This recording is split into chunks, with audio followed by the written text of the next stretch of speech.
Today I'm giving you guys a special tour of the completed Bunny Bungalow, the all-inclusive tour, so stay tuned.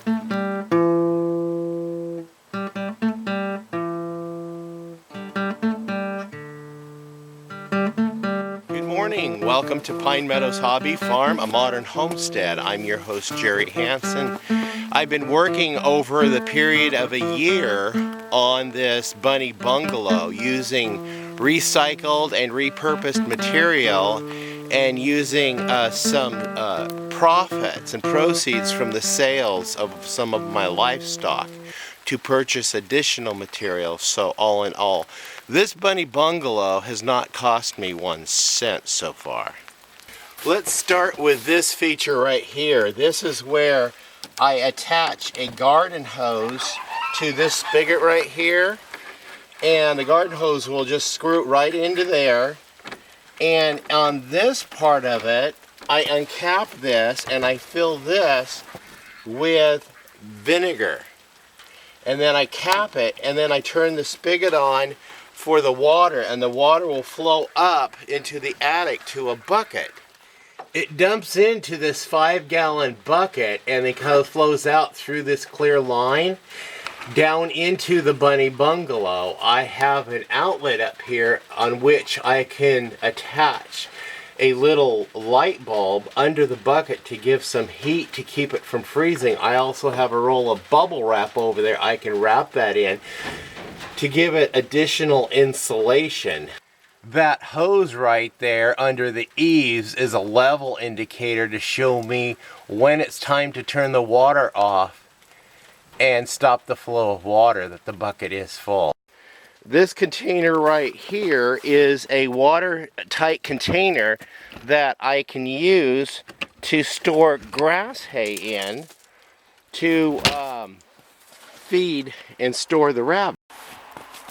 On the exterior of the Bunny Bungalow, I had salvaged one of these plug units off of a old RV that I took apart and recycled. I can take a extension plug and plug it right into there to give me electricity into the Bunny Bungalow.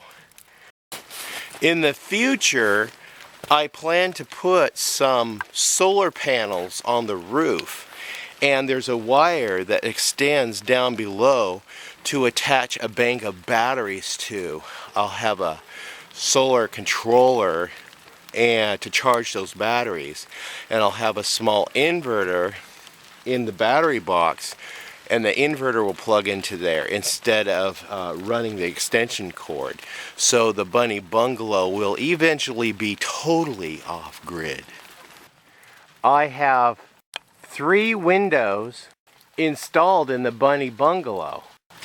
That way, in the summer times, I can open the windows and get good cross ventilation for the rabbits. In the winter time, to keep moisture from being built up in there, I crack the windows a little bit as well to keep the moisture from building up in there, because rabbits are really susceptible to respiratory issues from a high concentration of moisture built up.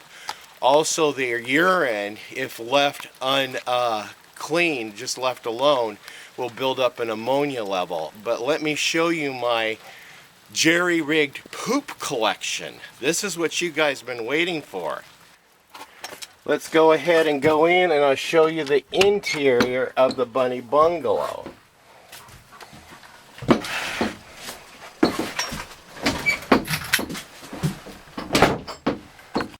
I am an artsy-fartsy kind of guy, so I painted some watercolor of the rabbits, the famous rabbits. I've got Peter Rabbit, I got Velveteen Rabbit, and over here I have Bugs Bunny and I have Thumper in the Bunny Bungalow. That's right, there's artwork hanging in the Bunny Bungalow. I know it's kind of silly, but that's me. It's important to note that this plug-in is a GFCI ground fault circuit interrupt circuit that will pop the circuit, if anything should come in contact with water or short, it automatically turns off. I have a secondary plug installed down here below it, and it's wired into where it runs off the GFCI as well. The reason for the two plugs is this plug over here will be above a workbench surface I'm going to be installing here. The other one is below the workbench surface, in which I'm going to be installing a shelf for my egg incubator, my egg hatcher, and my brooder, which is stored down at the bottom. That's that fancy free brooder I built. This can right here contains the bunny feed, for which I feed the bunnies, and I can store approximately 150 pounds of rabbit feed for the rabbits. I also have a bag of the grass hay in which they can eat from also. In this container it contained wood pine shavings. Those wood pine shavings are part of the bunny poop collection system.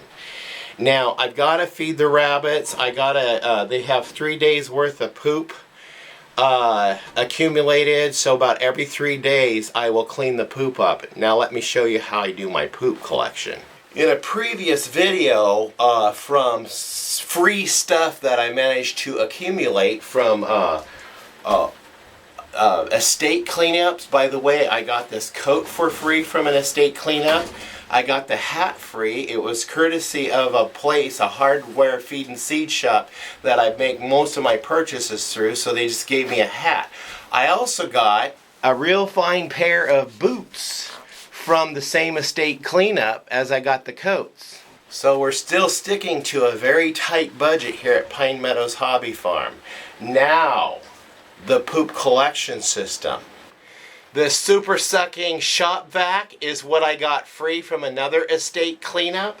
I have a video on how I fixed it and rewired it and stuff like that, and added a new switch to it. That's right, that's what I use to collect the poop. And when this is filled with poop, I nimbly dump it in a bag, set it aside and save it, and dump it in the garden, or I could sell the bags of poop. Allow me to demonstrate.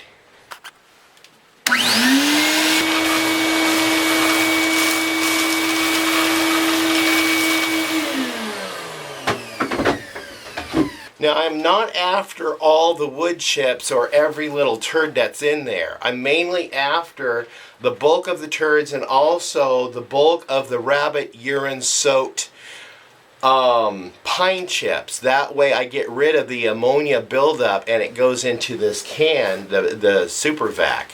The next process is simply dumping fresh pine shavings in what I already vacuumed out.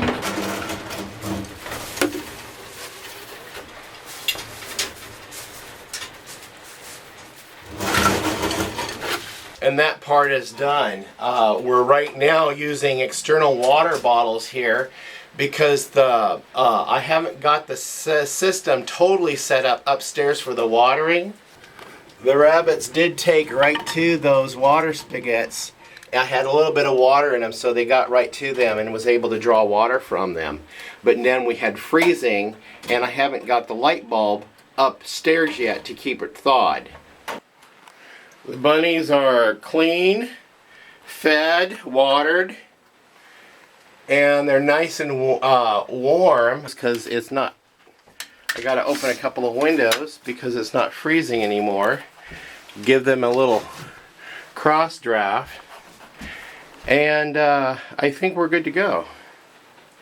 I'm also taking advantage of the bunny heat in here and the south-facing window in starting some of those fruit trees I showed you guys how I'm starting in a previous video on the gardening series.